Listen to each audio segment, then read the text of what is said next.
Shabbat shalom, Shabbat shalom, peace and blessing to the chosen. Salute to the true troops.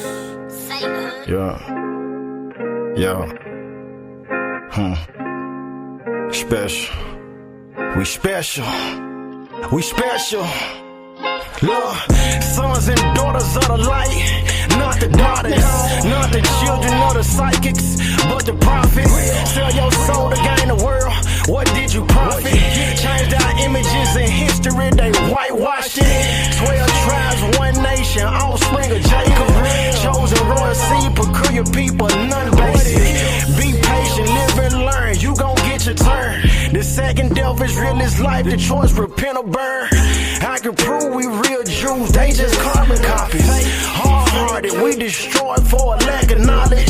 Said come out of her, my people, but will you hearken? Narrow and straight, the fruit they found it is the oligarchy. Walk electric, instant message like it's fiber optics. Rock steady, cross I carry heavy, I won't drop it. If I call a man childish, that mean his behavior. So when you call him Jewish, understand the label.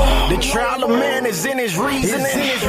You can keep the sacrifice, he want obedience. Sleep but conscious, I come move until I call his name. I'm trying to make it in the kingdom, not the Hall of Fame. He blessed me with his woolly hair, brown eyes, brown skin.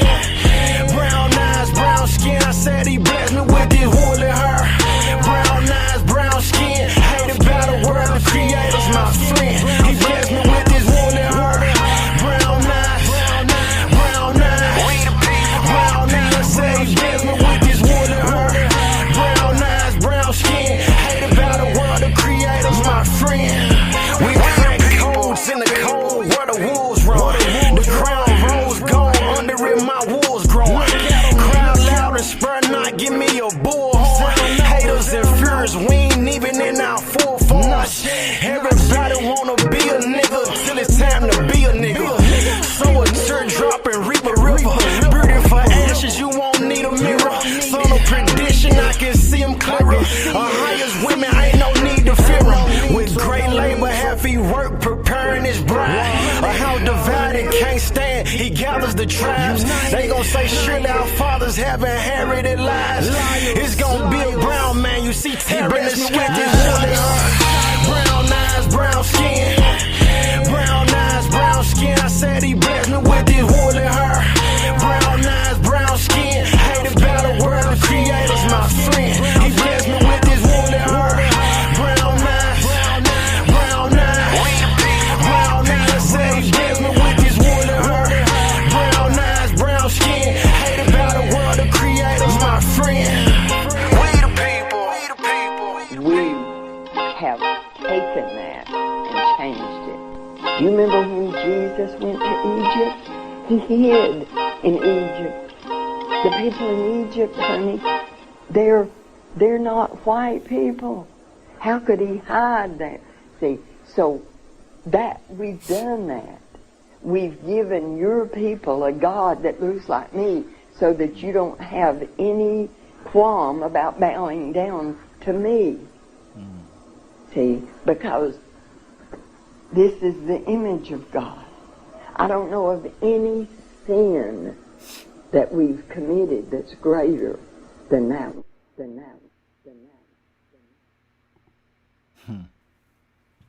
Man. Shabbat shalom, Shabbat shalom, family, peace and blessing to the chosen, everybody who's tuning in, who will see the live, who will see it at a later hour. All praise to the Most High again for his good pleasure being poured out on us. Drop a 7 in the comments for me. Let me know that the audio coming through clearly before we jump into the message. White truths to debunk black lies. All praise to the Most High. Elder G, man, may the Most High hand continuously, without ceasing, be upon you and your family. Great brother, great sister, great family to have in the corner. You know what I mean? Definitely for my family. You already know. All praise to the Most High. We got 3 sevens confirming it. Okay, family. May the word of the Most High be fire and all the people be stubborn. May the body be edified. May the saints be refreshed. Let nothing spoken be of my own accord, which is why I took for this message the perspective to come from an angle that not so much as it'll be me.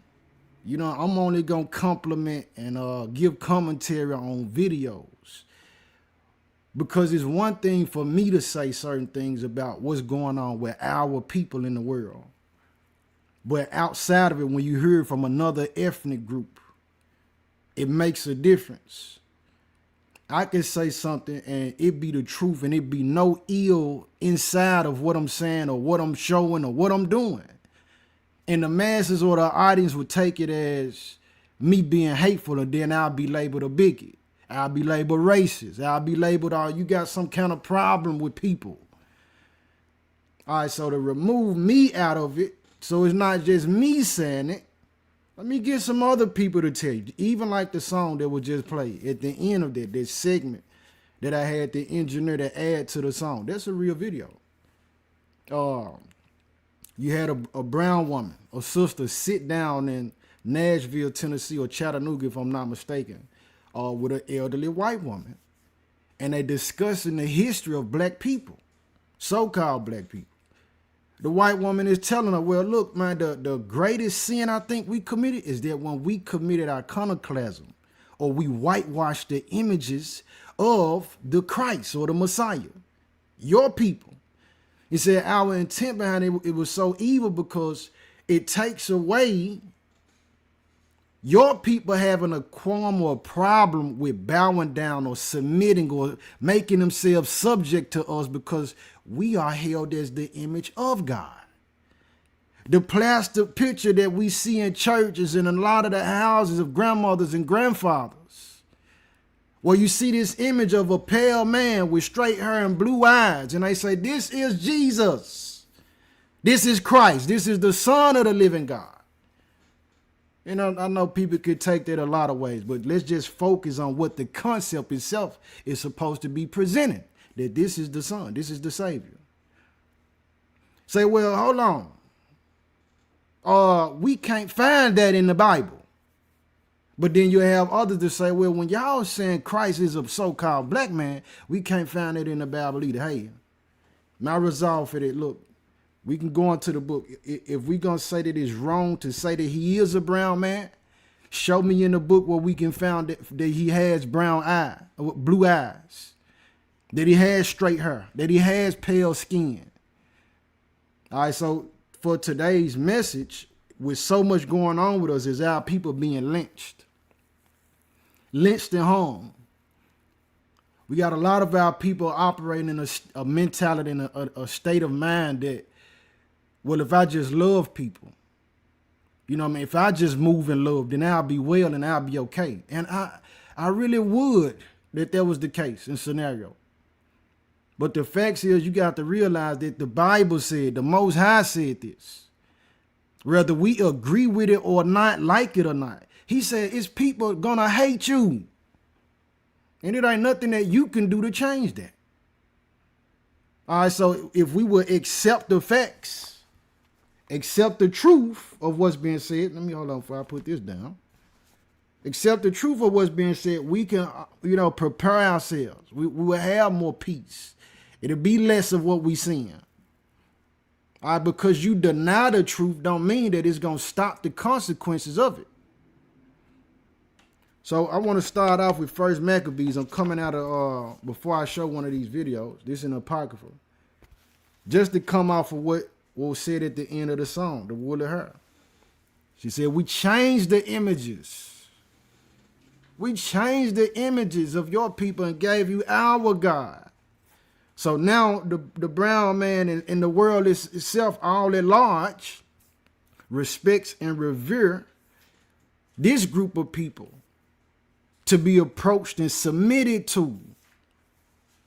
You know what I mean? Great subjugation, like do not offend them. because we seeing them as, okay, well, this is how God look. This is how the Most High look. And it's backwards. It's wrong. It's not the truth. You know what I'm saying? That's of Satan, man. I know people ain't gonna like it. I know some folk gonna unsubscribe after this one. It's cool. It's not my duty and purpose to make people feel good, but to tell the truth, man. First Maccabees 3, I'm starting at verse 46. It says, wherefore the Israelites assembled themselves together and came to Mashpha over against Jerusalem. This is during the time of Antiochus Epiphanes persecuting our people, the children of Israel, being killed. We can't even profess ourselves to be Jews. And we see that on the level now.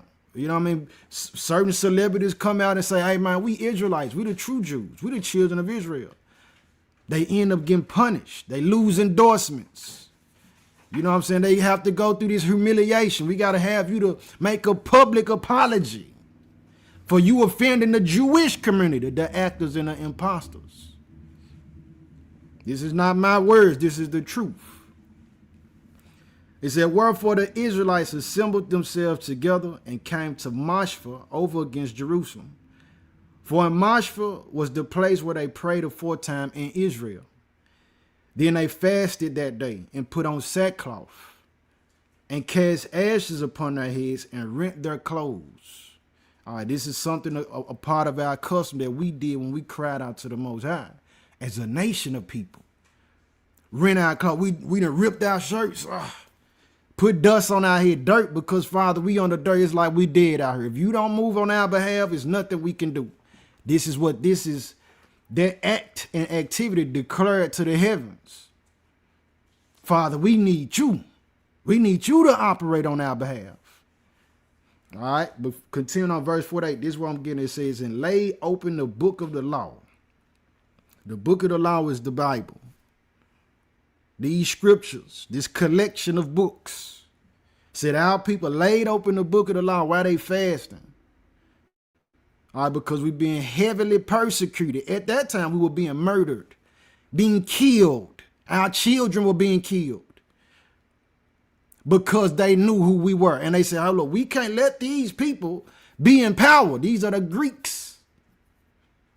This is the Greek kingdom. We under oppression and subjugated to the Grecian kingdom in this time period. This is before we became under subjugation to the Romans. He said, and laid open the book of the law, wherein the heathen, there's those who are not of the children of Israel. Their history doesn't track back to coming off slave ships, the transatlantic slave trade, the sub-Saharan slave trade. Their history don't track back to that. Those people, that's who heathens are. It says, wherein the heathen has sought to paint the likeness of their images. So right here in the Bible, this is why these 14 books is one of the reasons why these 14 books was removed from the 66 because of that information. Telling you right here that the heathen nations sought to change the image and appearance of the people in the Bible to make them look like themselves. That we would be taxed and discontinued from our heritage. That's why so many black people right now say, man, the Bible ain't got nothing to do with us. That's a white man's book. Not knowing that that's a trick from the enemy to get you removed away from and rejecting what the Father gave you as your heritage. If you read it and understand it, you would know. Man, it's definitely talking about us.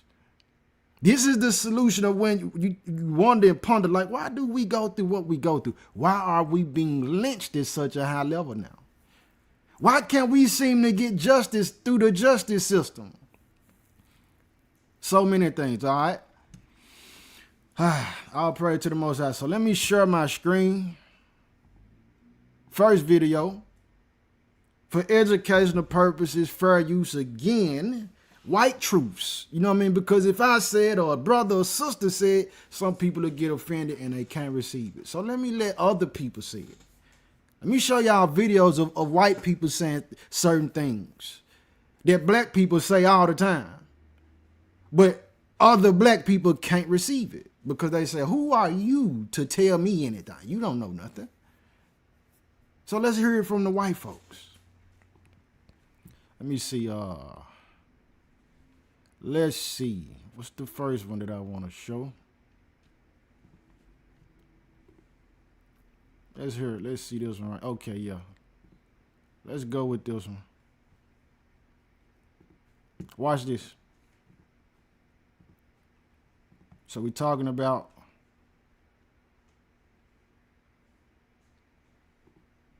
let me make sure this is the one I want.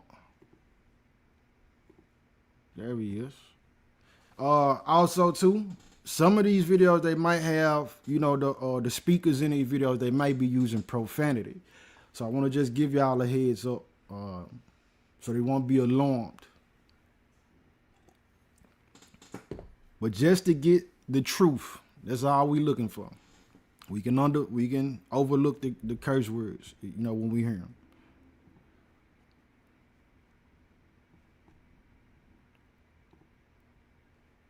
Being so serious because that's the 5th lynching in 2 months that they've called no foul play. Tasia was hung up so high that they needed a fire truck to get her down. And they're saying no foul play. I can't be crying. Gerard was hung behind a police station. No foul play. Tanya hung at a park. No foul play. Juliana hung at a church. No foul play. Soraya hung behind a Dollar Tree. No foul play. Nolan Wells. No foul play. Trey Reed. No foul play. Kyle Basinga. No foul play. Do you know a lot of... So all of these black people were hung and found lynched. And the report that comes out about the tragedy is that it was no foul play. So this basically, these were self-inflicted fatalities. All right. But the thing that I pose is, we're regarded to be violent people. And our choice of weapon is guns. We love to shoot. And so when it comes down to harming one another, we can get guns that go kill one another. We wild enough to do that. We have enough sense to use a projectile weapon. But when it comes to self-inflicted pain, if we want to end our lives, instead of using the same gun, we go get some rope. We not going to use the same gun that we use to kill our brothers and sisters to end ourselves. We going to go get rope in that moment. So this guy, you hearing a white guy, a white man, white brother, letting you know, he said, man, these folks saying it's all foul play. This ain't right. This is what he's saying. Black people that love playing with knots? I'm being so... Do you know black people that fucking play with ropes and climb trees? We're going to need to start getting violent for our black brothers and sisters. And I mean like really violent. Like I'm not talking about just like...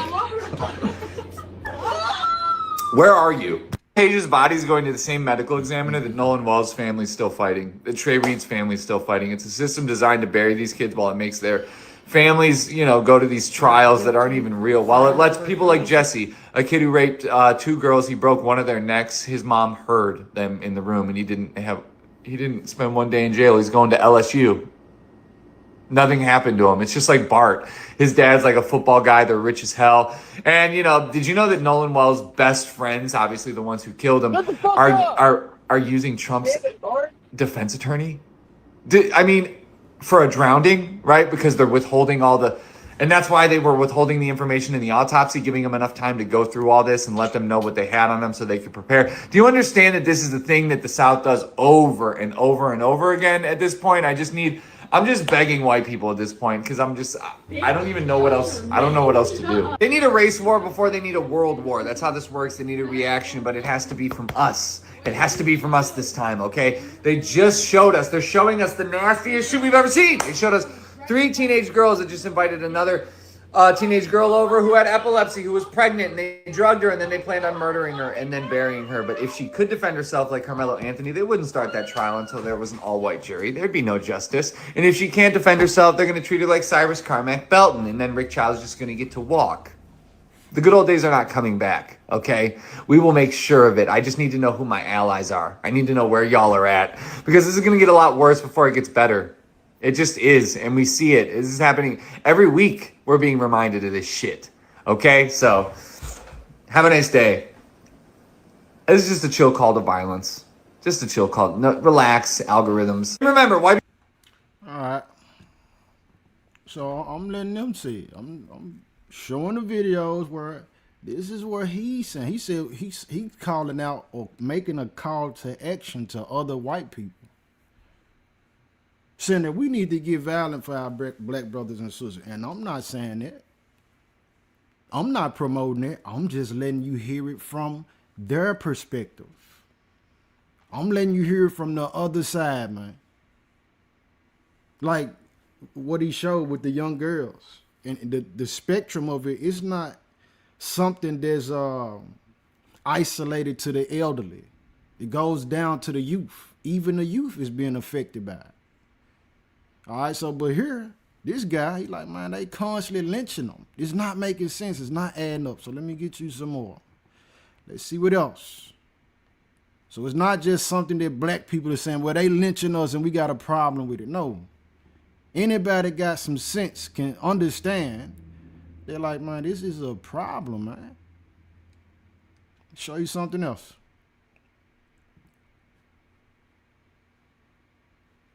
Take you off there. White people hate black people is because we cannot tolerate black joy. We cannot tolerate black intelligence. We cannot tolerate black beauty. We cannot tolerate black confidence. We cannot tolerate black camaraderie. We cannot tolerate anything that frees a black person. There's a level of racism that I think hits differently for black people than it does for Asian people or Hispanic people or Middle Eastern people or Native Americans even. Each one of those things that people think regarding other races are different with black people, I think. Because again, we don't like black people to be educated. We don't like them to be successful. We don't want black judges. We don't want anything for black people that doesn't directly affect and entertain us. So we can have a black nanny. We can have a black house cleaner. We can have a black teacher. We can have a black coach. We can have black players, but only for the specific things that we feel comfortable with. I think about all those sweet children that have been killed, murdered, when they go out with their white friends. And I think that as much as the trauma of slavery comes down through the DNA, I think also the cruelty of slavery, the desire to hurt, the desire to steal and kill and humiliate and torment and disappear black people is what comes down through the DNA. I think when you do something like that for long enough and you pass it down for the many years that slavery and enslaved people were in chains, that is an instinct with us, cruelty. And I think you can see it in many videos. All the white women and white men that are telling black kids and black families to get the hell out of here, you don't belong. We just don't want you to have more than us, honey. We just don't want you to be prettier. We don't want you to be the beauty standard. We don't want you to be judges or anything like that. We want you to be below us, beneath us.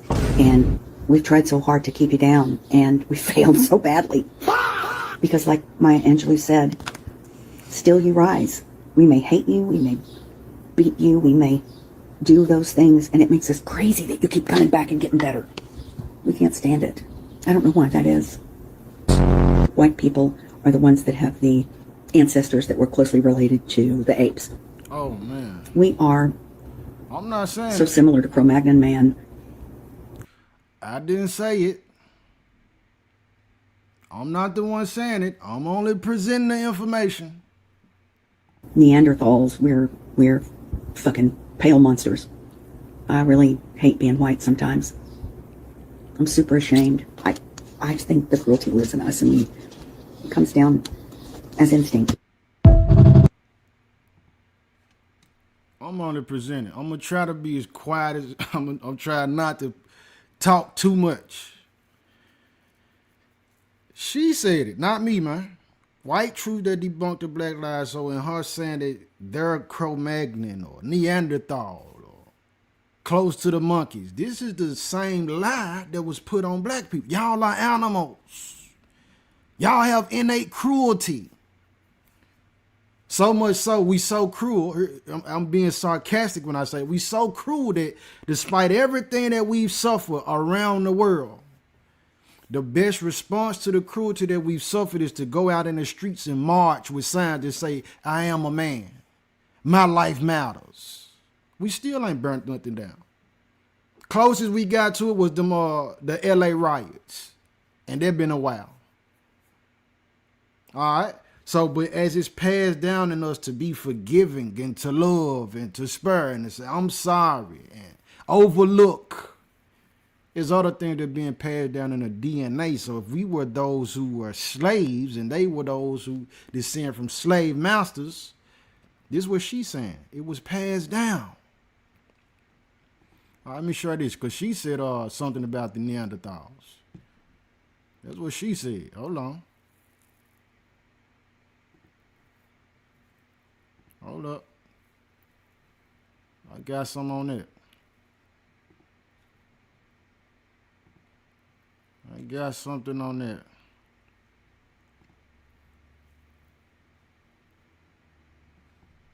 I don't know if I want that one. I got a better one. Hold on. I got a better one than this one. I might have typed that one up probably. Yes, indeed. Let me go here. Watch this. So on that note, bear with me.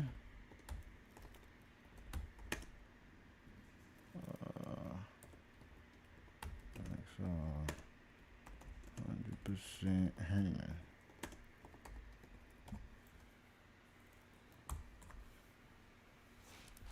Mm-hmm. Yep. Yes, indeed. Let me go here.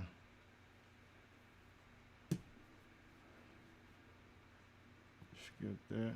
Now watch this. I'm not the guy presenting this information, family.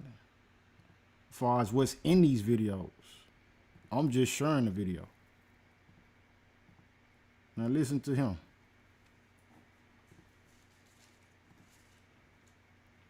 Listen to him. Professors shared that Africans are the only 100% pure humans. White truths to debunk black lies. These lies that were told about us. So let's have some white people to tell the truth about what's really going on with us. Really, this is going to sound silly, but this is really, really important. Cutting edge genetics. One of the areas I'm really lucky I'm blessed to work in 3 distinct areas of biology: immunology, genetics, and reproduction. And on the genetics side, I get to go to conferences and hear about advances in genetics in all species. And I was just at one a couple of weeks ago down at the Cold Spring Harbor Lab in Long Island, and I learned a bit about what's being known about the genome of Neanderthals, the genetic makeup of Neanderthals. The genome sequencers, led by Svante Pabo, who works in Germany, has taken tiny little fragments of Neanderthal bones, isolated DNA, and determined the genome of the Neanderthal, and used that information to determine, using genetic methods, how long ago Neanderthals and humans were a single species, where the common ancestor was. They've also been able to compare human genomes and ask the question of whether there's any evidence of Neanderthal genes in the human genome. Okay. So he's doing this research. He's bringing this information out. This is not a message to demean anybody. This is just all facts and truth.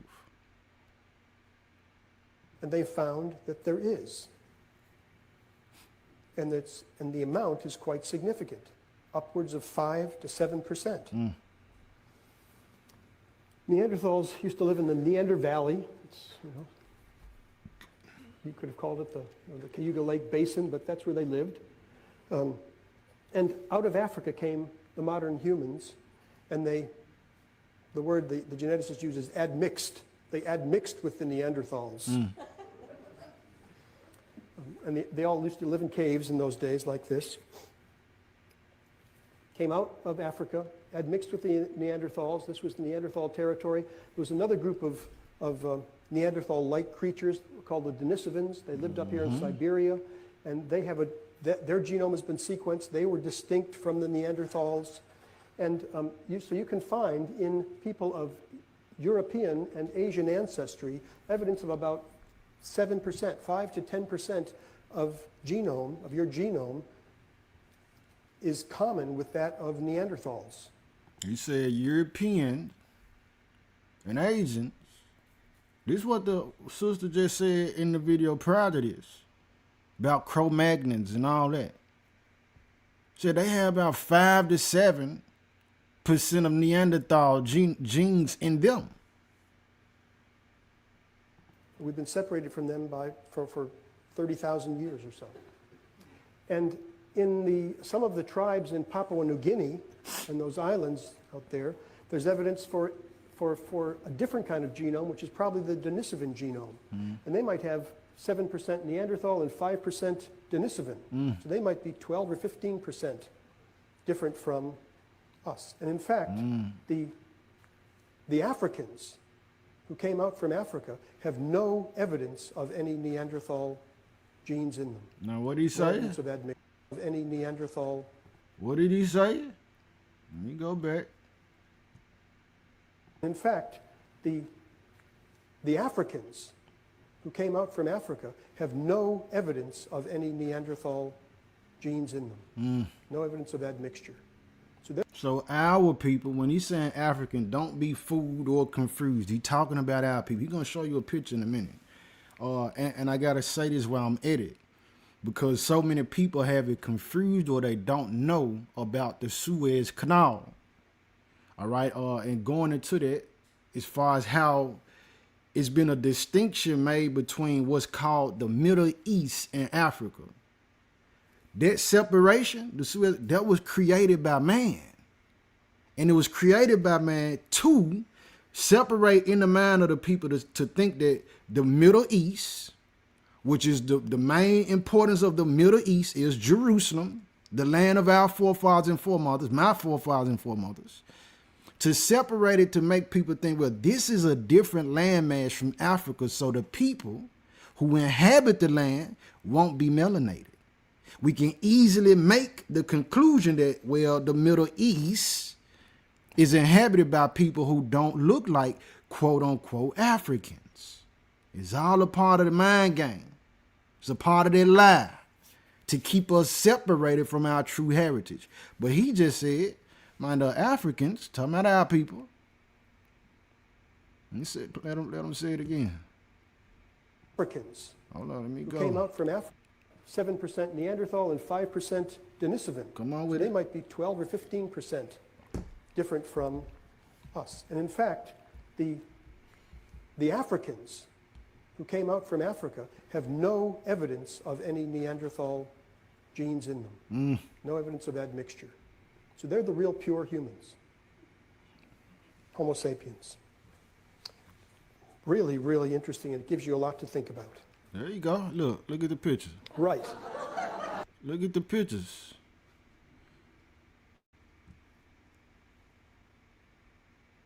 See? Who's the face of these sports like that? It's our people. Said 100% pure humans. The room got quiet. All right, but if I present that information, if I just say it, it's a lot of people gonna be offended, man. There's a lot of people that gonna say, hey, man, this dude here is going off. No, I'm not. I'm just showing you what's out there and what you haven't been exposed to. And yeah, the video is for fair use. Fair use and educational purposes. Let's continue, though. All right. What else? What else is happening? Hold on. What did he say? Listen to him. Black adolescents. If your friend group is all white guys and you, get out of that group. Get the fuck out of that group. Those people are not your friends. And one day, they're going to do something to you. Only you. Just you. It might be unkind, or it might end you. Are you paying attention to the amount of black men found hanging from trees and drowned and shot or just disappear after having an argument with their white friends? You got to take care of yourselves, all right? Get some more black friends, have them around too, you know? Shake it up a bit. Anyway, love you. Your mama. What did he say? He said, get out. Watch yourself. Be careful. It's okay if you do have white friends and counterparts. If they really your friend, they gonna be able to tell you stuff like this. They gonna tell you, hey, bro, look, I know we cool and everything, but look, man, be careful around us. Because we really got problems with y'all. Not me, but as your friend, I don't want nothing to happen to you. You know what I'm saying? So, and I don't have friends that hate y'all. So, because I'm not racist, none of the people I hang with is racist because we love y'all. If they really your friend and they white or they Asian or whatever else. So, when I say that, though, people feel like, wow, this dude here, I'm going to keep saying it. You say that black man, this dude here racist if he say that, man. No, but look at what they saying. They telling you this. Got the white folks telling you this. Let me see. Let me share my screen again. What else we got? What else do we have? Let me go here.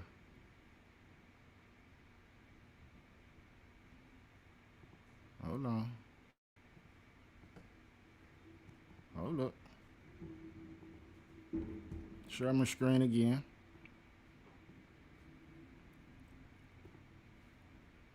What is she saying? Let's hear some truth from her. White people can be more dangerous to equity than openly racist ones. The loud racist shows you exactly where they stand.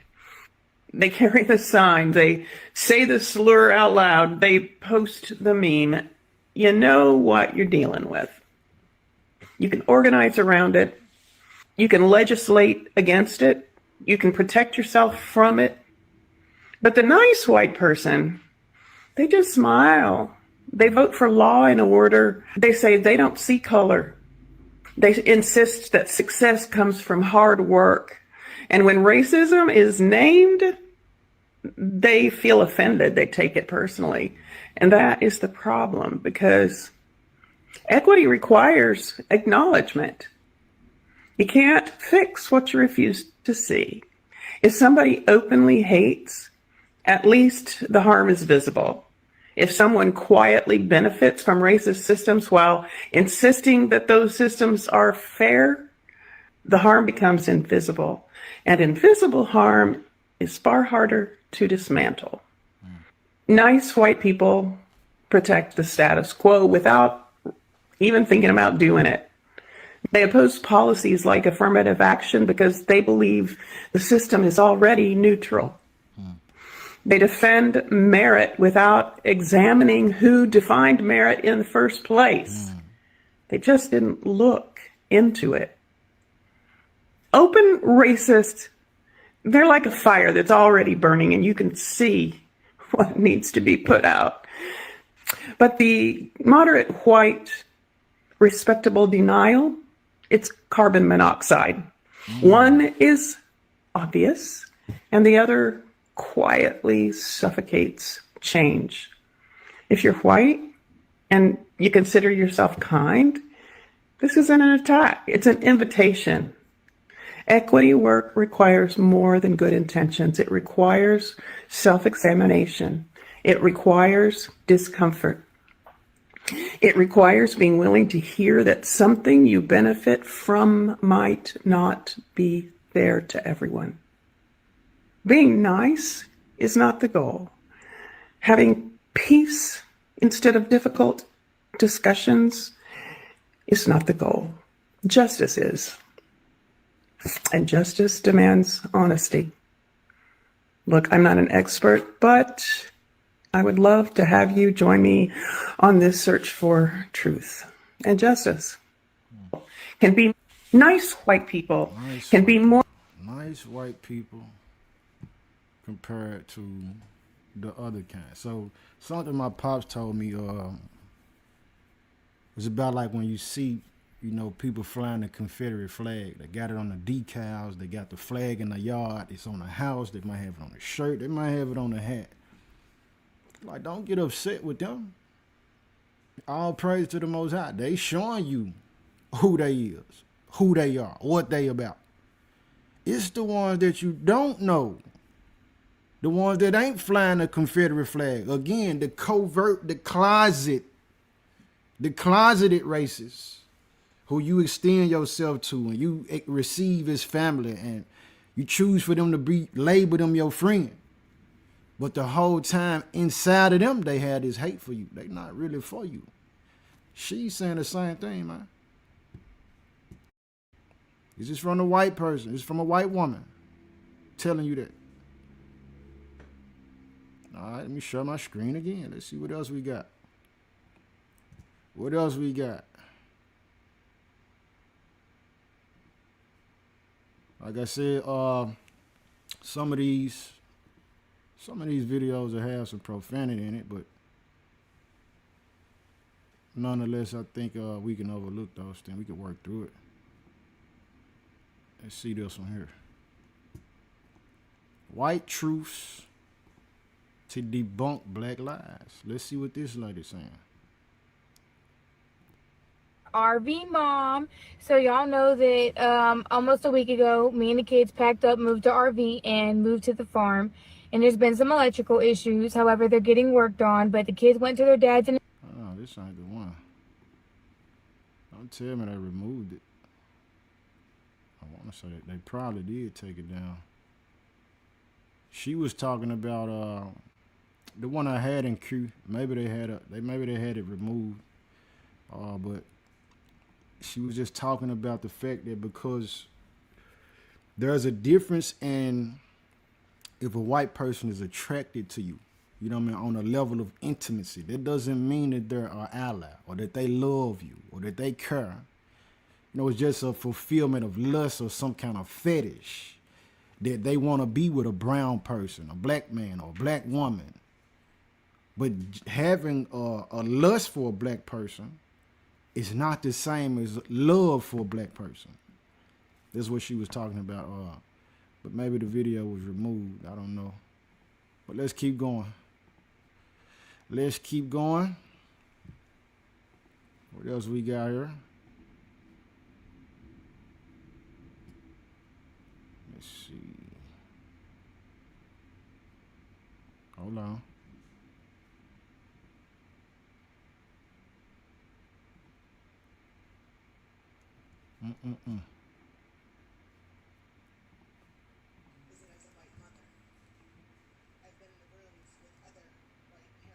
Hold on. Let me get it up for you. So this is from a white mother. Let's see what she's saying. About what happened to Nolan Wells. What is that? Is it as a white mother? I've been in the rooms with other white parents as they make excuses for the shitty behavior of their children. Always. I've sat at the table with white mothers as they placate and avoid and ignore the shitty behaviors that their sons do. That's a shame. I have been in the rooms with other white families as they make excuses and constantly invalidate the experiences of others. Constantly. Completely unwilling to see a reality that doesn't even exist for them. What breaks my soul about what happened to Nolan Wells is that we don't teach our white children how to stand up for what's right. Tell it. We don't teach our children accountability. Come on because if it's now. one thing that we really, really, really can't tolerate within white culture, that's accountability. Okay. And that has to change with us white mothers. Period. You know what breaks my soul about what happened to Nolan Wells? What is that? Accountability. Because they're getting off scot-free with the murders. They saying, hey, man, we justified in killing and taking life from y'all. So much so, you know what? I want to play this one here. So much so, we're going to look at this one. Let's look at this one here.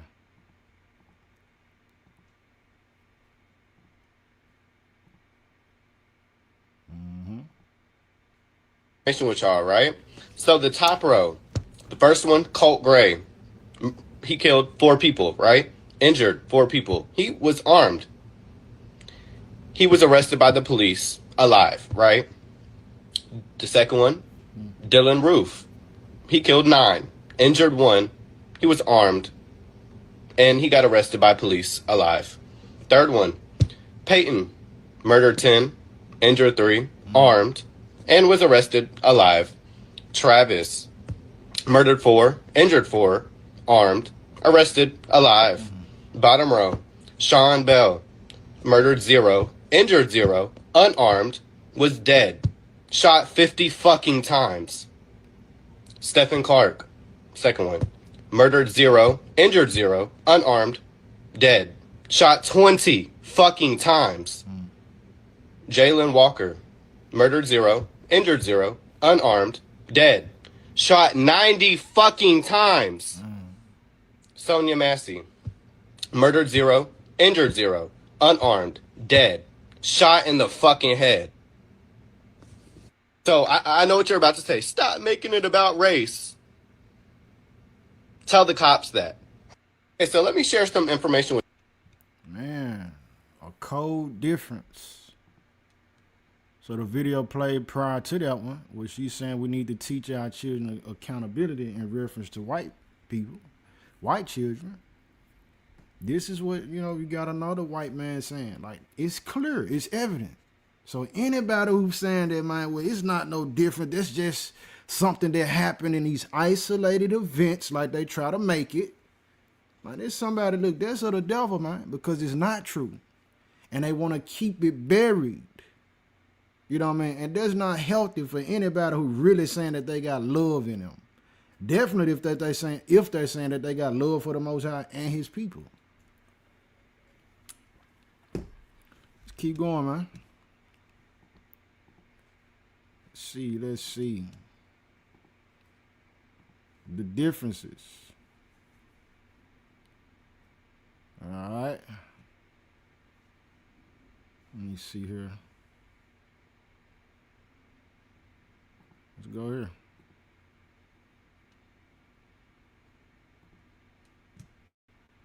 Hold on.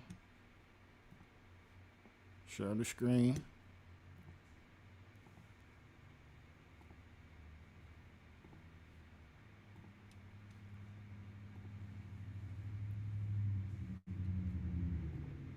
For a lot of black children in the United States of America is that hanging out with white kids is going to get you beat to death and pissed on or 30 years in jail.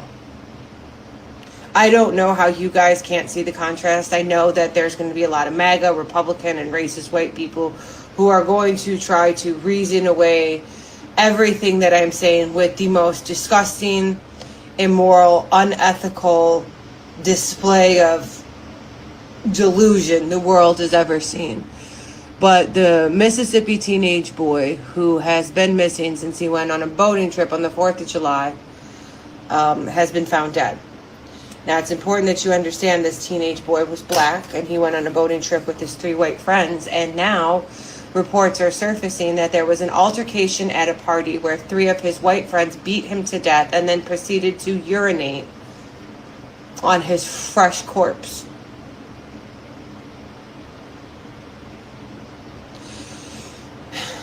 And I just don't think that anybody who's not black in the United States of America can understand this, even if you're brown.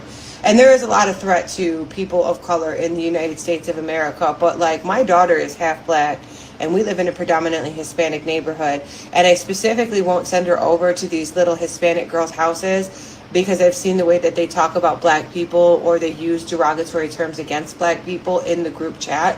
And I just don't feel like their parents or them would have my black daughter's best interest in mind. And that's a really unfortunate reality, that being black in the United States of America means that every time you interact with different races, death is actually on the table, however slim it may be. Every time you interact with police in the United States of America, death is on the table. And then when you look at the context of Carmelo Anthony and the way that black men, boys in America are treated, you start to really understand why things went the way that they did, and why the black community is rallying behind him so hard.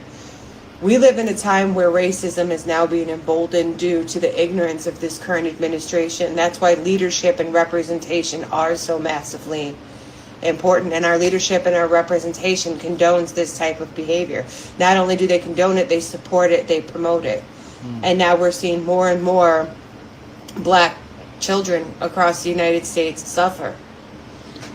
It's just such a grotesque display of racism, and I know that the United States has always been racist.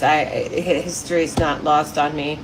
What fractions I can get that aren't propagandized and indoctrinated by the pedophilic ruling class. But it's definitely gotten emboldened. Make no mistake, this is Trump's America. It's getting increasingly more and more dangerous. Where we should be progressing, we are regressing. We are regressing. So she has a child that's considered black, half black is what she's saying. So her experience in reality, which if you don't know, the reality of a so-called black person in this world is far different from anybody else's. She understands that. She's saying she don't even want to send her half black daughter or child into certain places because these different stigmas that has been created in surrounding black people. Black lives, rambunctious, wild rebels, and that's not all we are. It's killers in every ethnic group. It's problems in every ethnic group. You know what I mean? And the greatest harm that we do to anybody is to ourselves, not other people.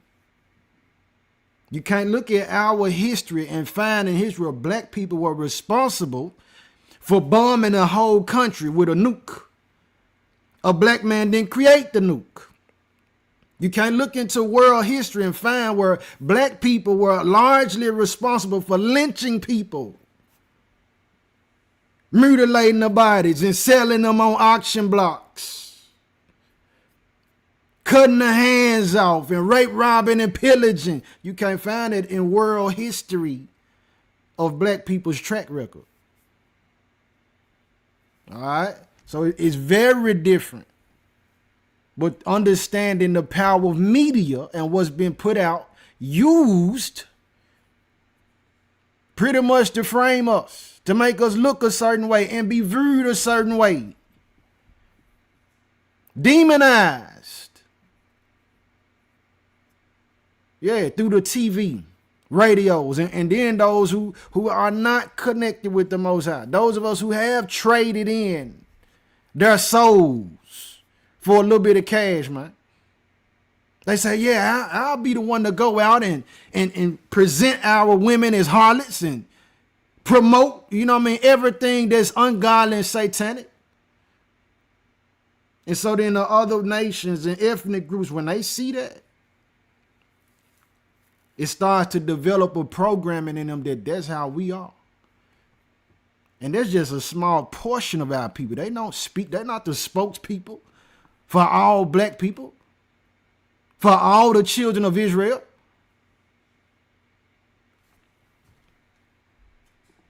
In way of racism, and it is a very scary and dangerous time to be black in the United States of America. I think there's enough on her.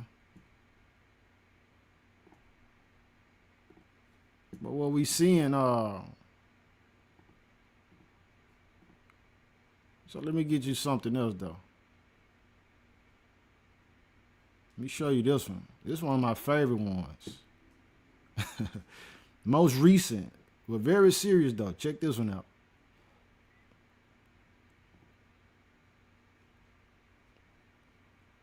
Group.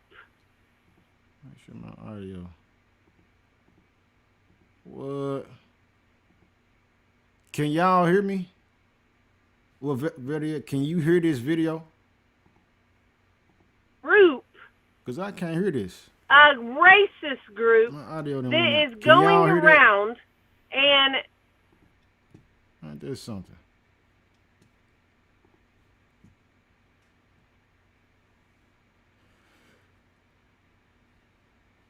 When I say black, you gotta understand this. We gotta elevate, man. We got to elevate, people. Don't be so moved when I say everybody is not astute to the information that you know. This is why a lot of progress cannot be had among us. Because people are arguing and want to, the audience is diverse. I'm not talking to people, just people who know we the children of Israel. I got cousins that still gangbang. I know people who still sell dope, man. They are real killers in the street. They don't know nothing about that. They familiar with the word black. So before I can get them to the point where we discussing where we are the children of Israel, let me speak to them on a point of what they understand. You already know. So you want to make it a point to, are we not black? Okay, you get that. All praise to the Most High that you have that understanding. Everybody who tuning in don't have that understanding. Let me make it plain for them.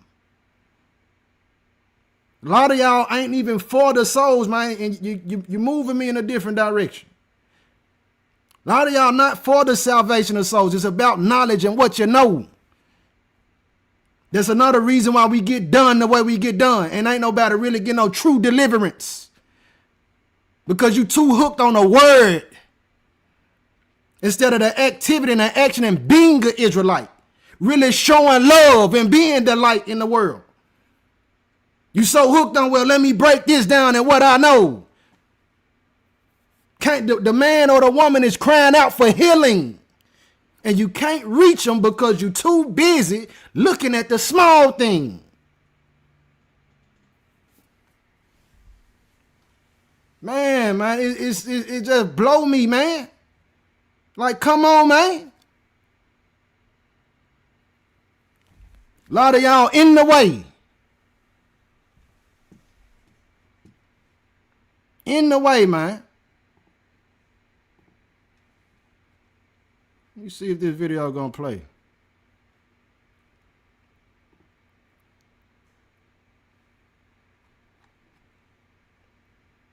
Black, we not black. I know. God dog, man. This is why you read the book and the Messiah was feeling frustrated how he was feeling. How long I gotta keep telling you the same thing? Why he calling them little children? Gotta talk to you like your children. God dog.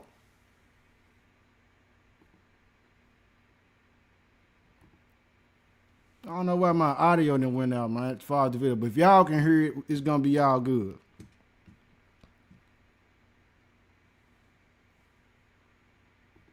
Yeah, but see, that's a whole different message. Let me stay focused, man. I'm gonna play this video, right? I'm gonna play it a little bit. Y'all drop a 7 in the comment. Let me know you can hear it. So if I can't hear it, it's all good. But if y'all can hear it, that's what matters. Group that is going around, and when black families or black people come into their restaurants and they're the server. Can y'all hear that? I'll pray to the Most High. All right. Let me get her back on.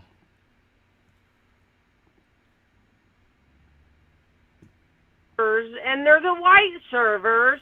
They're all working together and going to the back and bringing your food out, but it's not coming out regular.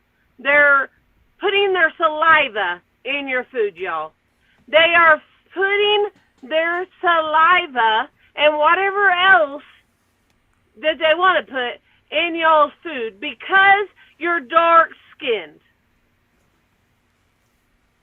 Huh? That just lets you know that those white people, the racist white people, are so far from God because they're fair-skinned, they're white, and God is medium dark-skinned. They're more like Satan is what they are. And they're doing his works for him. And they have hate and jealousy towards you guys because you're more like God. Because your skin tone is more like God's skin tone. I mean, Jesus, you know what I mean. Anyways, that just lets you know how many people are demented in their brain and how many people are not going to make it to heaven. 400,000 people in the group that are racist that are not going to make it to heaven. There is so many people that are not going to make heaven their home because they've got problems because you guys look more like God. Pretty sad, pretty sick, pretty demented. Man, like I've said multiple times, if I could do something, I'd do it. You guys need to start getting back at these people. Stop allowing them to do stuff to you guys. Stop allowing them to do stuff to your kids. Stop allowing them to keep continuously killing, hanging, and doing all this nonsense. Something needs to be done. There needs to be a stop. All righty. She said a lot. So you got families going out, public restaurants, the hatred that's in people towards. Let me go in right there. Let's get what the Messiah said. Let's go with what the Messiah said on this. But you got families going out to eat, and you got families, just seeking to go have a good time. Matthew 24. And the cooks, those who handle the food,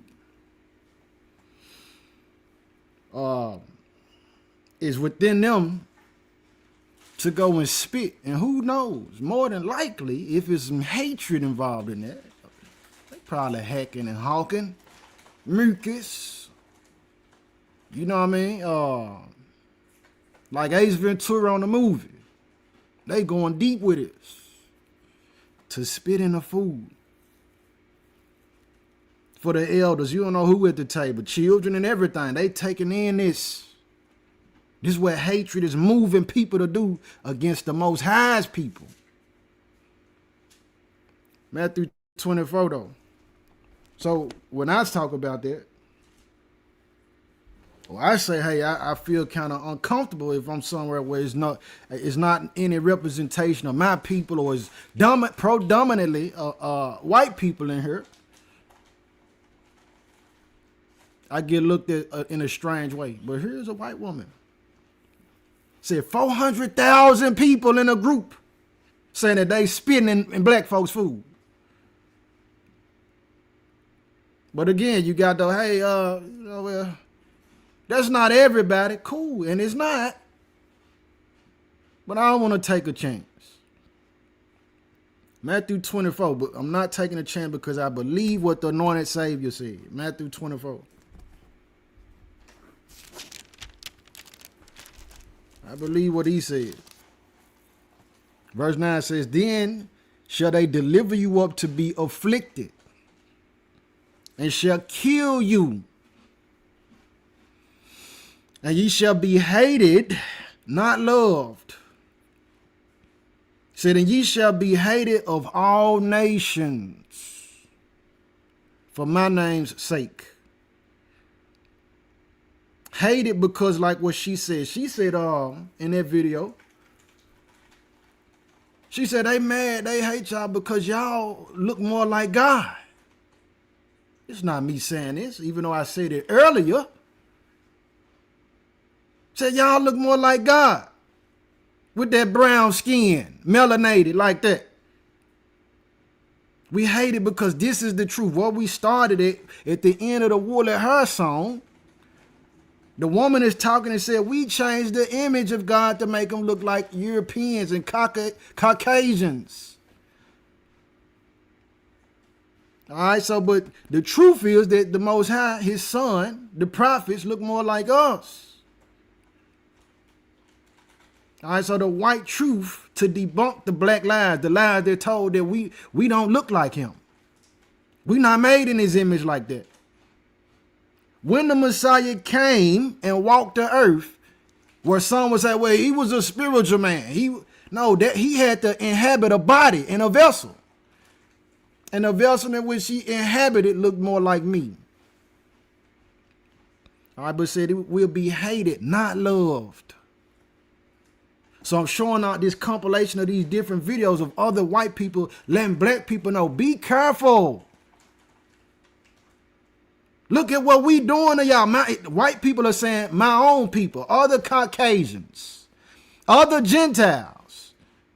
It's saying that y'all children of Israel need to be careful with us. Because we lynching y'all. Because we spitting in y'all food. Because the police deal with y'all differently than they deal with us. Because we only attracted to y'all for lust's sake. The biracial children can't even. I had another video where a woman is saying, look, she's a product of a black man and a white woman.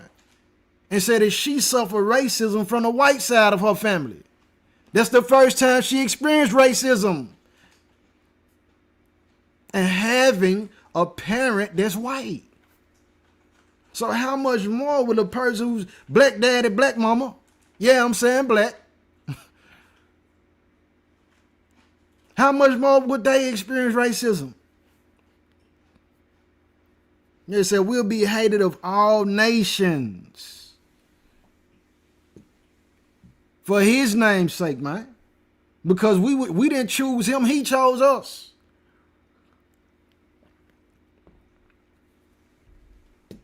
Let me see. Share my screen again. Got more. I got a little bit more.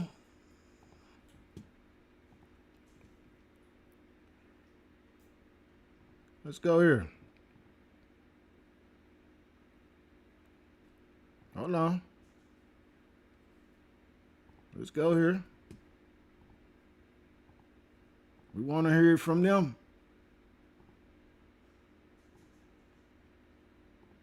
Here we go. Systemic racism.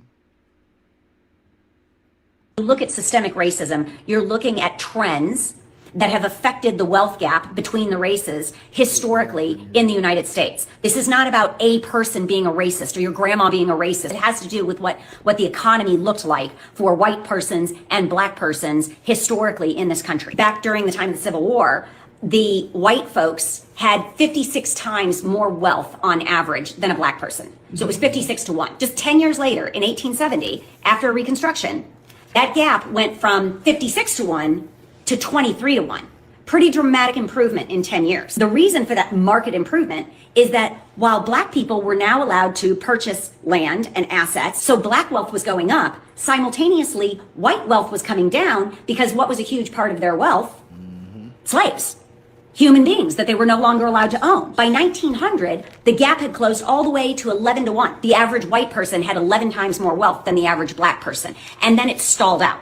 And the reason it stalled out is because black people were still being discriminated against. They didn't have the same access to credit, if any access to credit. Legislative attempts at narrowing the gap were shot down, trying to finish narrowing the gap were shot down, like the 40 acres and a mule thing that never got passed. They faced widespread discrimination in education. The schools were still segregated and they weren't getting the best funding and they weren't getting the best teachers. They were discriminated against in the workforce. Now from 1900, when it was 11 to 1, to 1960, over 60 years, the gap squeezed a little bit smaller to 8 to 1. So for every black family that had $10,000 in total assets, the average white family had $80,000 in total assets, okay? And how did we go from 11 to 1 to 8 to 1? Well, a couple things happened. FDR made it illegal to discriminate against black workers but only for purposes of the military and government positions. But still, every little bit helps. And then also, you had World War I and World War II. So many white men left the American workforce that black men were finally able to start moving up into higher paid positions.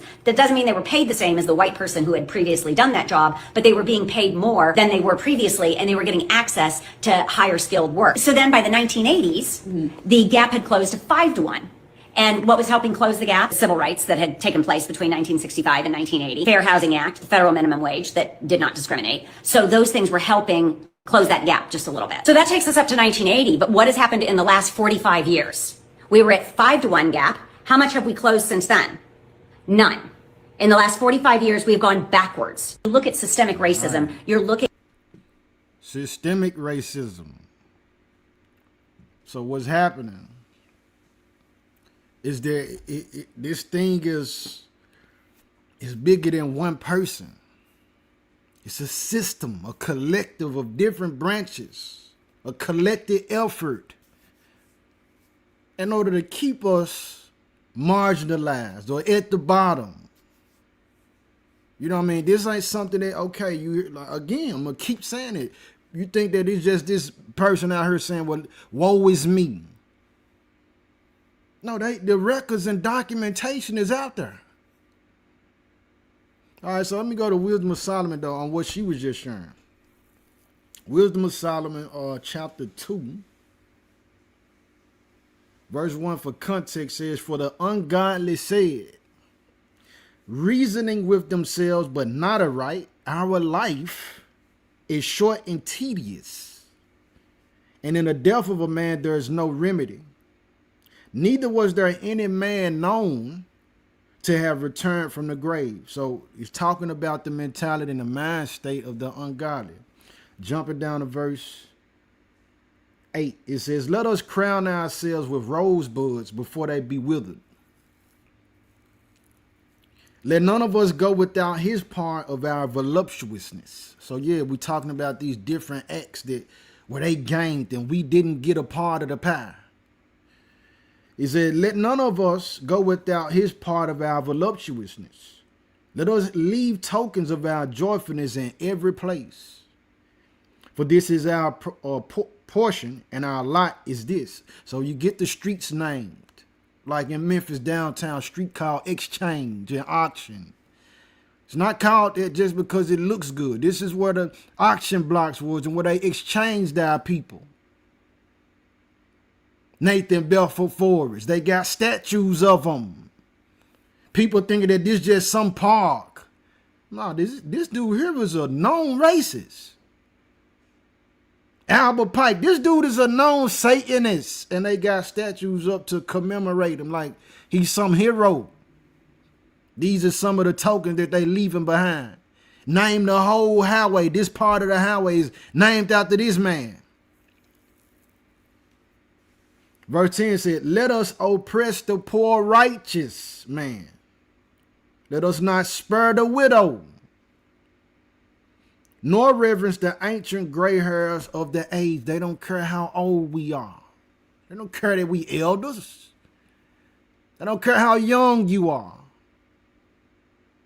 All right, verse 11 says, let our strength, here we go, let our strength be the law of justice. Remember the video that we showed earlier? Where she said, we don't want black people to be judges. We don't want y'all children of Israel being judges. Because then you in a position to control or dictate what happens to our people. Do you go to prison? Do we put fines on you? Do we put you on probation? Our freedom is in your hand, but they train their children to do that. And they also practice nepotism. The judge is best friends and cousins with the state senate. The state senate knows, or he's best friends and cousin with the attorney general. All of these folks working together. They auntie is the one that owns the private prison. And they all getting paid off of it. This make body snatching and organ harvesting easy. Let our strength be the law of justice, for that which is feeble is found to be nothing worth. Therefore let us lie in wait for the righteous, because he is not for our turn, and he is clean contrary to our doings. He upbraideth us with our offending the law, and objective to our infamy, the transgressings of our education. This is why she says they don't care about us being teachers either. In the sense that we teaching in a way that, like what it said, the Rothschilds came in and changed the curriculum. We have a school to prison pipeline teaching nature. The nature of our education system. It's not training us to be free, training us to be workers. All right. Let's go to Ecclesiastes, though. Ecclesiastes. I got more. I got like 2 more videos I'm going to show. But let me drop this word in here. Ecclesiastes 3, verse 1. Ecclesiastes chapter 3, verse 1. Yes, indeed. I went into the Maccabees. This is a repeat of the climate of our people right now on a large scale. The persecution. Ecclesiastes 3, verse 1 says, to everything. This is teaching us spiritual healthiness. Because some people had this mind state that they supposed to be operating the same way with every single person. How? That let me know a lot of folks not reading the Bible and reading the word of the Most High with understanding. Everybody is not a child of the Most High. It lets you know that the devil got children too. So if I understand, believe, and know that the devil got children as well, how can I treat everybody the same? I got to discern, hold on, man, this Satan's son right here. This Satan's daughter. I can't be treating you the same way I treat the Most High son and daughter. The nature is different. He said, to everything there is a season and a time to every purpose under the heaven. A time to be born and a time to die. A time to plant and a time to pluck up that which is planted. A time to kill and a time to heal. A time to break down and a time to build up. A time to weep and a time to laugh. So it's not always time to be having fun. Sometimes it's time to cry, man. It's things to be sorrowful for. Our people getting eliminated and exterminated. So ain't no time to be just, okay, it feel good. It's real out here. Verse 5, well, the B part of verse 4 says, a time to mourn and a time to dance. A time to cast away stones. And a time to gather stones together. A time to embrace. Hey, man, I love you. Come here. Let me give you a hug. Hey, how you doing? What's your name? Let me chill and talk to you. Let's build together. A time to embrace. Yeah, I'm receiving people. There's a time for that. But it says, and a time to refrain from embracing. Hey, hold on. Now, I'm cool. Yeah, I might seem antisocial. Even on the live stream, I might seem like I'm upset. I'm just compassionate. It's a serious thing. Yeah, it ain't always time for me to be playing and smiling and talking about the good works and the good things that's a part of the kingdom. Man, we got to talk about these horrors that's happening. It's a lot of people living in horror houses. And they leave in these horror houses looking for love, and they run into the hands of a beast. They run into the hands and the arms of a devil. And then later on, they found these people like the young lady who was a sister. She on this dating app. You know what I mean? And she come across this man, and he's a white man.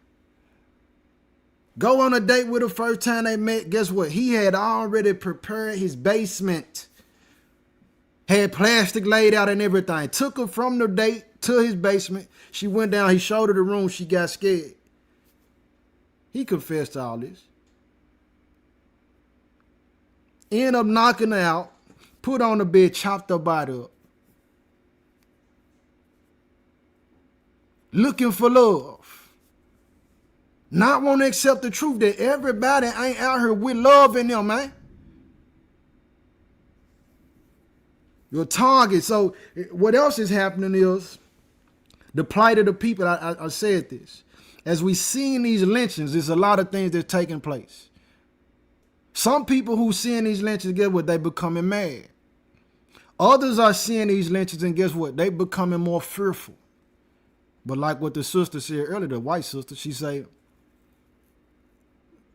the people are becoming emboldened. This is another group of people and the response of what's happening with seeing these lynchings. A lot of these folks, they get more emboldened saying, yeah, I want to lynch somebody. I want to lynch a brown person. I want to hang something. So it behooves us to recognize the clamor, to know that things change. There's a season to everything. Continue on verse 6 says, a time to get and a time to lose. A time to keep and a time to cast away. A time to rend and a time to sow. A time to keep silence. And a time to speak. Is a time to speak for some people. Some people that want to be quiet and act like nothing ain't going on. Turn a blind eye to it. Act like it ain't real. For the Gentiles who call by the Most High's name, you saying you love the children of Israel. You saying you love us and you know that we the children of Israel. If you silent and you never got nothing to say about the atrocities that's going on with us, you suspect. You can't be trusted.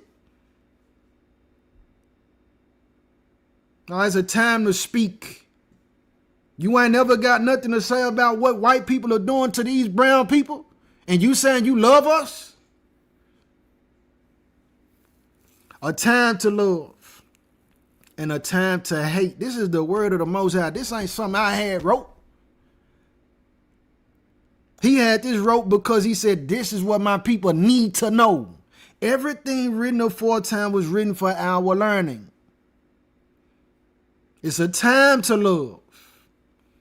It's a time to hate too. Now, is it injustice with the Most High God? Is it not equity with the Most High God?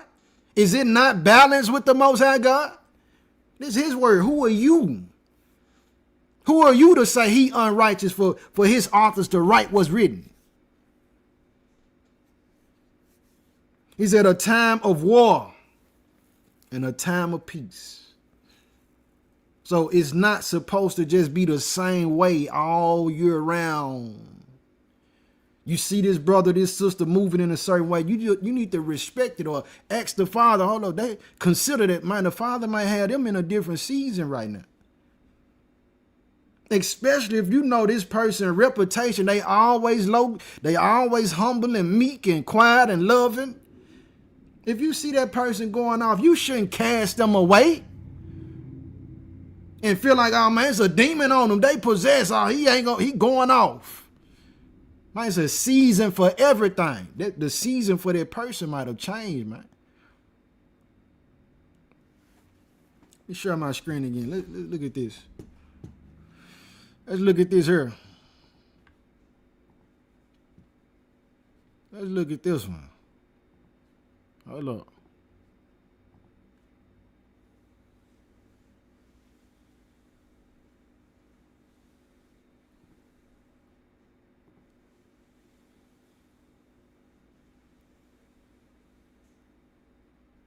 Hold on. Share my screen.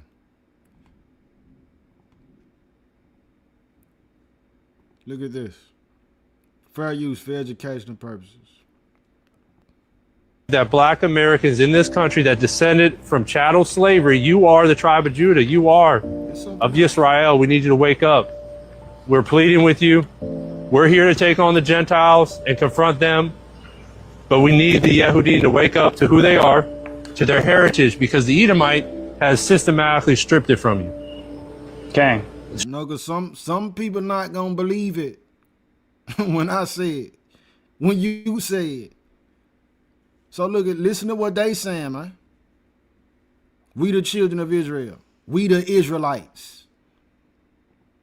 Strip the language, strip the culture, strip the faith, strip the name of Yah, and we need you to come back.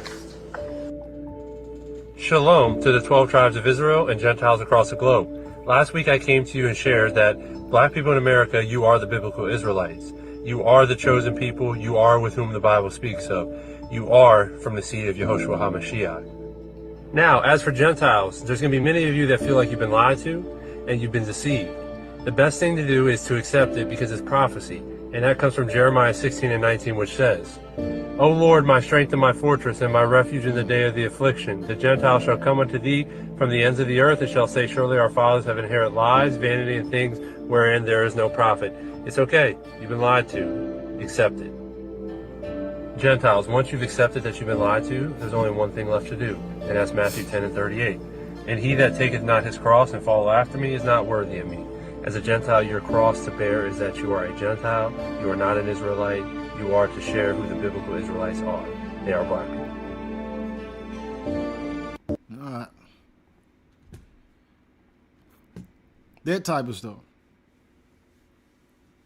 So it's really shameful that they have to be dressed up first in order to even present the truth. I got to lay it out. I'm not racist. I don't hate nobody. We the children of Israel. If I say that I'm looked at as a devil, I'm crazy. I'm in a cult. This type of stuff. But it's not said when you hear it from other people. Look at what the brother was just talking about. He said, man, we the children of Israel. Y'all need to wake up. So the white truths to debunk the black lies, the black lie that we are black and that's all we is. The lies that been told about so-called black people. I'm going to use that term. Keep it simple. That we not the children of Israel. That we animals, like I said. That we no good.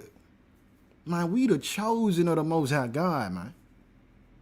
This is the root cause of everything that we suffer. Because of who we are. He chose us. What's required of us to keep the commandments, the faith in his son, produce the fruits of the Holy Spirit. All right, let me continue. Let's go to Luke, though. Let's go to Luke. Luke chapter 1. So as believers, we need to understand this, man. We don't want to be sottish, which means to be stupid. And you read in the word, the Father, he ended up calling us that because of how we carrying ourselves. These folks is sottish, man. Because we refusing to listen and adhere to what he say. The truth.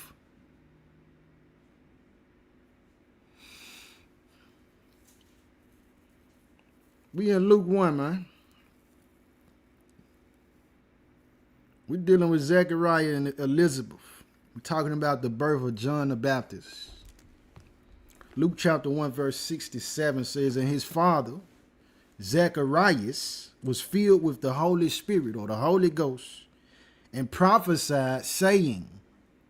So when we read this, we got to understand that Zechariah, he not moved off his own unction and volition. He's been inspired by the source that comes from heaven.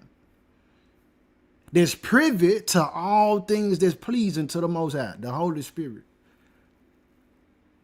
So to lead you into all truths. So he's inspired and moved by the Holy Spirit to say what we're about to read. Verse 68, blessed be the Lord God of Israel. Blessed be the Most High power of Israel. For he hath visited and redeemed his people. And have raised up an horn of salvation for us in the house of his servant David. As he spake by the mouth of his holy prophets, which have been since the world began. Now he's talking about, look, this is the heads up to let you know, man, the Messiah. He's talking about the anointed Savior. is who he has raised up in the house of David. All praise to the Most High. Thank you, Father. And we need a Savior. Why? Verse 71. Here we go. That we should be saved from who? From our enemies. The children of Israel, we got enemies, man. And the extent that they will go to harm us, to destroy us, to keep us separated from the Most High, to keep us in sin. Now, there's no limit to how far they will go. He said that we should be saved from our enemies and from the hand of all that hate us. So you got to understand that. It's not a benefit for you to deny the truth that we hate it and that we got enemies. It don't benefit you. The Most High had his author to have it recorded so that we would know, be admonished by it, and take heed to it. This is how the people are ending up lynched. They say, we ain't got no enemies. The world is just full of love. You better wake up. We living in the last days. The last seconds, as a matter of fact. The Messiah told us, he said, man, just like how you see the state of a man is worse than the first. After demon possession, he said, even so is it with generations. So the world has been becoming and waxing more and more worse, more and more evil. So the times, it requires for us to move with discernment and wisdom. You got to be checking, man, who is this in front of me, man? Who am I talking to? Who am I speaking with? Is this somebody who, is this a Gentile called by the Most High name? Is this an Israelite who really tapped in and moved by the Most High? Or is this a child of the devil, man? Is this somebody who loved his world more than they love the Most High? Because if they do, and if they are, you are enemy to them. If you're moving in righteousness. Verse 72, to perform the mercy promised to our fathers and to remember his holy covenant. I'm going to stop there. Let's go to John 17. Because we are followers of the Messiah. We do look at his example and we try to line ourselves as much as we can with him. So what was his thinking process about the world at large compared to his people? St. John 17. Verse 9 says, this is what the Messiah is saying. He said, I pray for them. So let me go back up a little bit so that we can get more context. I'm going to start with 5. St. John 17 and 5. It says, and now, O Father, glorify thou me with thy own self, with the glory which I had with thee before the world was. I have manifested thy name unto the men which thou gavest me out of the world. Thine they were, and thou gavest them me, and they have kept thy word. Now they have known that all things whatsoever thou hast given me are of thee. For I have given unto them the words which thou gavest me. So the Messiah was only repeating what the Father gave him to say. He said, and they have received them and have known surely that I came out from thee. And they have believed that thou didst send me. Verse 9, I pray for them. I pray for these same men who you gave me. These same ones that believe. The same ones that take heed to your word, Father. He said, I pray for them. I pray not for the world. Now that right there is so far-fetched to some people because they think you got to pray for everybody. No, I'm not praying for everybody. I believe this to be true. I know this to be true. So I pray for them that really love the Most High, who really seek in the Most High, who really want the Most High. Those who might be on the fence, who like, I don't know. They might need a little more grace, and I pray for them. But not for nobody who's straight up saying that they don't care for the Most High. They don't believe, they straight up want to be devils. No, I'm not praying for them. I'm not praying for other children of Israel who say, man, nah, the Bible ain't real. I'm not praying for them, man. One or two times, like, yeah, bring them out of that delusion. Bring them from under that you know what I mean, that deception. But once they show me that they don't want the Most High, my prayers for them on that particular cause, man, it stops. I pray for them. I pray not for the world, but for them which thou hast given me, for they are thine. So we praying for those believers, man. Let me see what else I want here. Let's go to Isaiah 49. I'm almost done. Isaiah 49, man.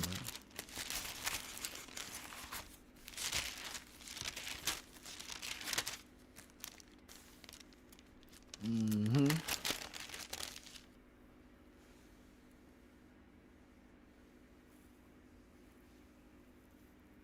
5 and 6. Isaiah chapter 49 verse 5 says, and now saith the Most High that formed me from the womb to be his servant, to bring Jacob again to him, to bring his people, these descendants who came off of the slave ships. And I know you got people out there saying, well, this can't be true because the slave ships, we can't find the cargo slave ships. Hold on, man. You got to understand this, that the Father is so cold that when we read that verse in Deuteronomy 28, verse 6 to 8, no matter if we came off a ship, whether that's on water or a ship that's in the sky, the Father's so cold, he said, no matter if you want to include and focus on the ships or not, when you get off of them, you're going to be bond men and bond women. You're going to be slaves. So I don't care if the ship stopped in America, Brazil, or the UK. I don't care where it stopped at. He said, when you get off of them, you're going to be slaves, man. So the games that's played with, we can't find the slave ship, man. None of that matters, bro. That's not such a big deal. All right, so here, he said to bring Jacob back. So those children, who the people and the descendants who came from those slave ships, who the children of slaves, descendants of slaves, constantly being persecuted, hated by the world, rejected by the world.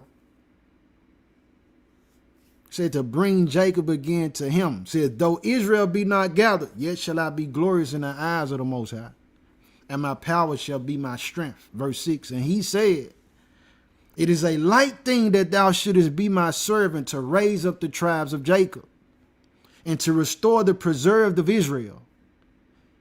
I will also give thee for a light to the Gentiles, that thou mayest be my salvation unto the end of the earth. So this truth got to go out. And you can hear these Gentiles telling the truth about what's going on with our people.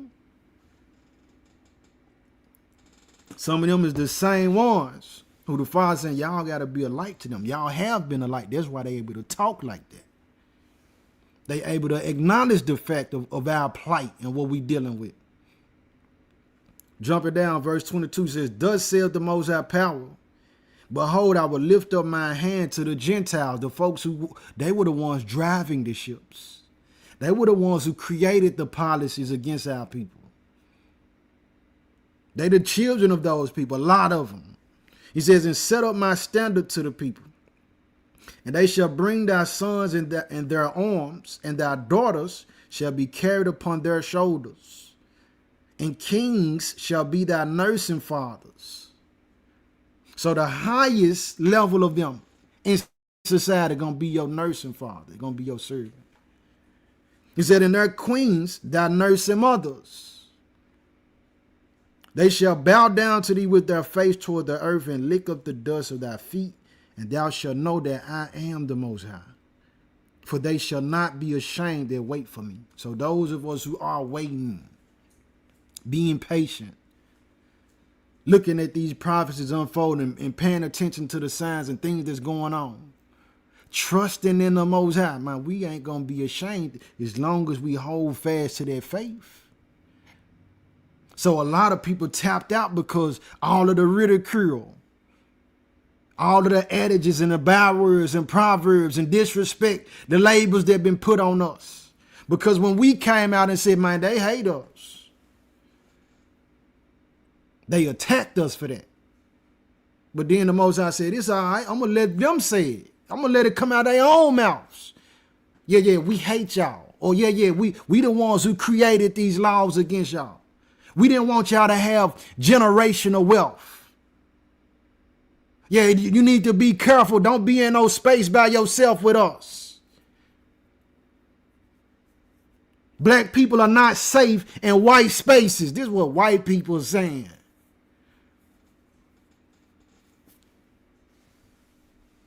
Said we won't be ashamed, man. Ecclesiastes 7. I'm almost done. Y'all be able to stone me in a minute. You be able to stone me in a minute, man. I'm almost done.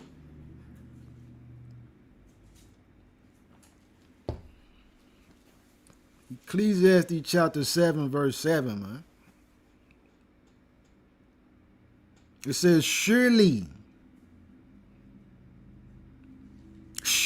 oppression,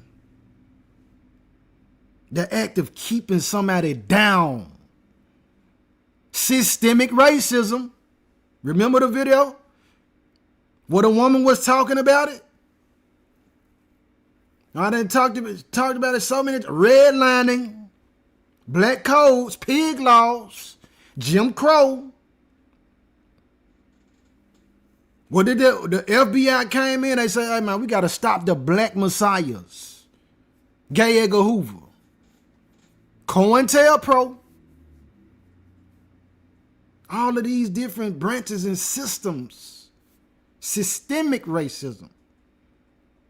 Says, surely oppression make of a wise man. It don't bother a fool. It does not impact a foolish man or woman. That's not a concern for them. But if you wise, it says, surely oppression make of a wise man. Man. Is he ungodly? Is he unholy? Is he out the spirit? Because this man is mad about oppression? You got to look at the story with Gideon when the Midianites was doing what they were doing. Because Gideon had the mindset to say, hold up, man, I'm finna go tuck something. I ain't gonna let these people just be taking us and leave us so impoverished. We don't have nothing. I'm finna go hide some extra stuff for us. Because of that, the Most High chose him, said, I'm gonna use you to deliver the people. This is what I'm talking about, righteous rebels. We rebel against what's wicked. We rebel against what's against the Most High. We rebel against what's wrong. We aren't rebelling against something that's right and righteous. He said, and a gift destroyeth the heart. So now I can pay the judge. I can bribe the judge. And you don't even take a lot. Oh, this is a so-called brown person who you trying to put them in the system. What do you say? The attorney for the family or the boys who killed Nolan Wells, allegedly, what I say? Their defense attorney is Donald Trump's defense attorney. If you don't know, that dude is super racist. I'm not talking about Trump right now. I'm talking about his attorney. Super racist. This is the time that we live in. But I went through all of these videos showing it where you have other nations of people saying the same thing that we say. But when we say it, it's treated and met with a different vibe and energy and spirit.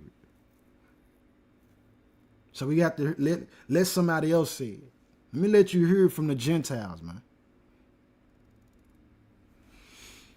Jeremiah 15 and 11. Jeremiah chapter 15, verse 11. So, a part of how these so-called white people is able to speak the way they speak and profess their truth, this is it right here. This goes in with it.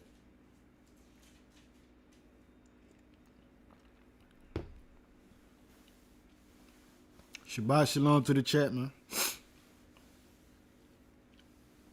Jeremiah 15,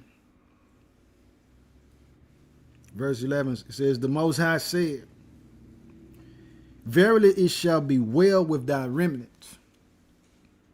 Verily I will cause the enemy to entreat thee well in the time of evil and in the time of affliction. So you have Gentiles that seeing the plight of our people, and guess what they saying? The way that they moved. Man, we need to help them. Like the white dude, the guy showed in one of the first videos. He proclaiming a call to action to other white people like, man, we need to get violent on behalf of our black brothers and sisters. I'm not promoting that. But I'm saying he's only moved like that. He can only be moved like that if the Father allowed him to. Father put that in his spirit. To feel some kind of compassion like that. To be upset. He must be a wise man. Surely oppression make a wise man mad. He must got some wisdom. You know what I'm saying? And we seeing where the other Gentiles, where they've come into the fold to know that we the children of Israel. And they say, man, y'all got to wake up. Y'all are special people. Y'all are the Most High's people. Yeah, man, so the world is against us because of these things, man. I think that's all I got, man. Question, comments, and concern before we close out. Preferably the word was edifying. Preferably you learned something. Preferably it helped you in some kind of way.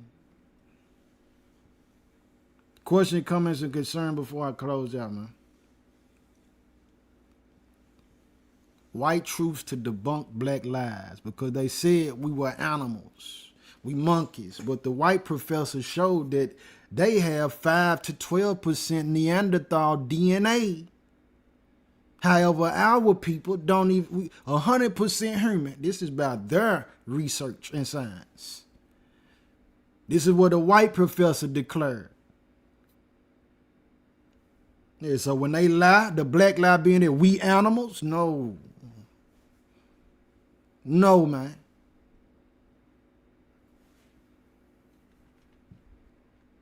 Let me see what y'all saying over here.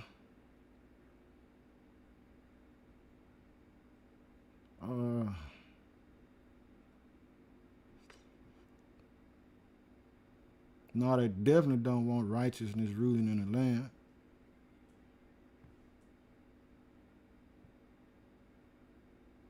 Azariah. Shabbat shalom, Mark.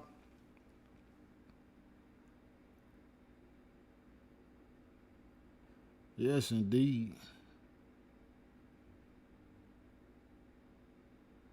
Yes, indeed, man. Who you know, sometimes we it's not enough for us to see it. It's not enough for us to promote it, man.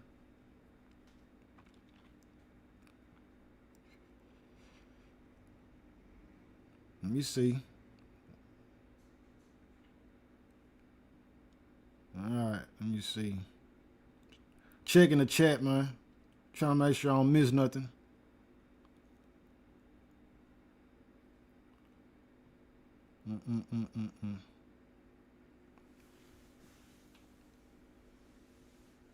And it's all good from earlier. I did kind of go into a mode, but you know, that's just what it is, man. Let's see. Yes, indeed, man. We in a different time. Can't just be going out eating and thinking like, that's what I'm saying. The climate is changing. If I'm constantly seeing that Okay, watch out for the lettuce. This is just an example. Don't eat the lettuce. Constantly seeing this. Right now, the appetite of so many people is shrinking because it's constantly coming out that don't eat the lettuce, don't eat the meats. The beef got hermit remains in it. The eggs is tainted. They got salmonella in it. The juice got something. People's appetites are shrinking.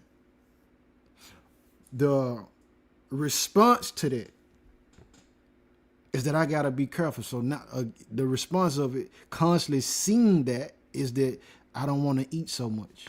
I don't know what I can eat. I'm becoming more and more skeptical about what I consume. That's a normal response, man, to something that's constantly being presented to us. I'm saying that to say, as these deaths come out, these lynchings, these murders, they finding these bodies hanging. 2026, according to the Gregorian calendar, the people are being moved to say, hey, yeah, I want to lynch something because, hey, they getting away with it. They ruling it as no foul play, so nobody got caught. Nothing was done. No justice was served for the victim's family. Being encouraged and emboldened to do it more. So I'm just saying we have to be more cognizant, more vigilant, because your adversary, the devil, go to and fro as a roaring lion seeking who he can devour, man.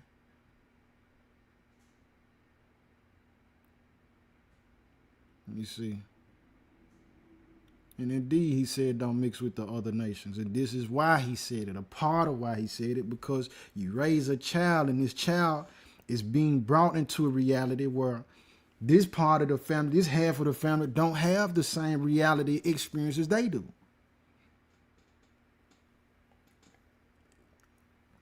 Yeah, we're not supposed to be mixing. That's promoted. Looking at TV, a lot of these shows, movies, magazines, you know what I mean, posters, billboards, commercials and all that, ads, advertisement. You're going to see the races being mixed to promote that. That's a message in itself, though. Let me see. What else y'all saying in here?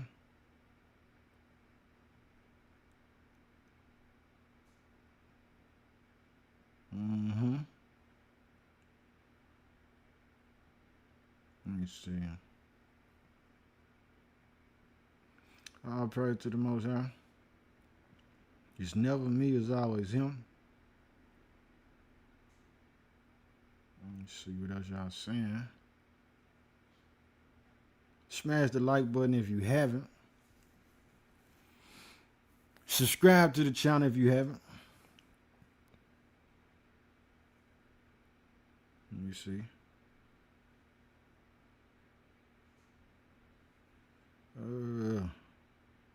All praise to the Most High, man.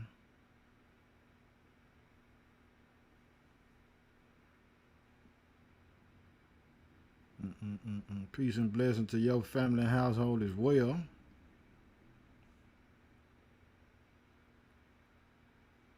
Proverbs 3:3. What they say? Let me see what this say.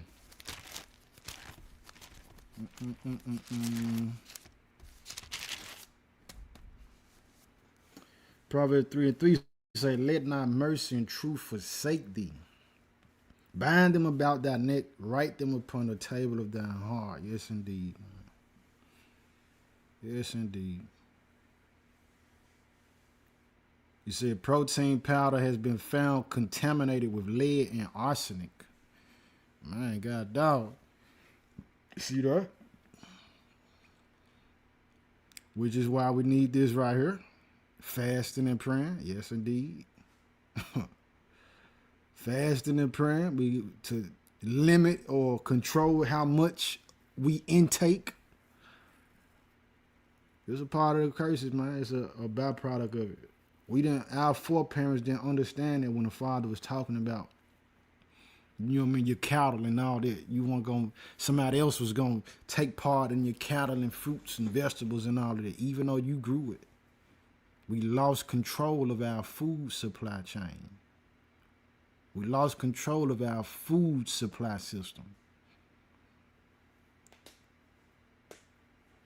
Yes, indeed. Let me see.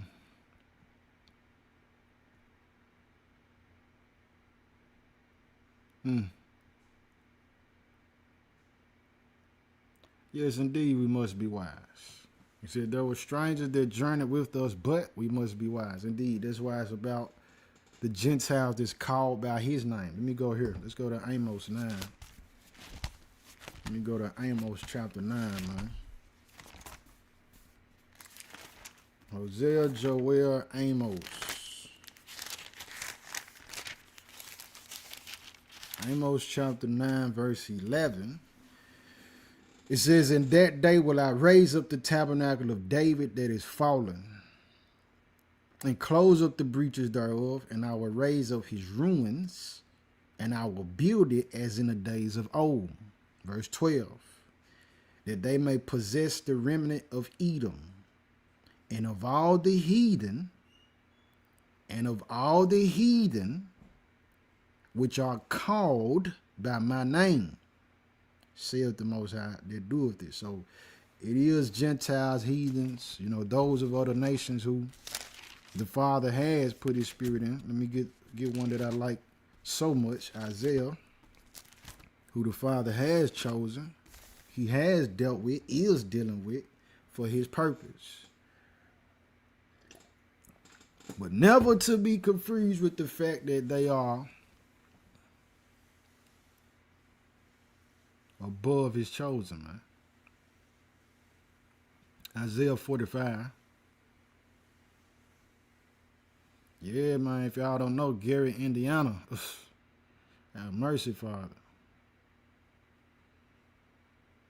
It's more than 8 days now. I think it was like 8 days, 3 days ago. So they like it 11 days if they still in that type of situation. No power throughout the whole Gary, Indiana, man.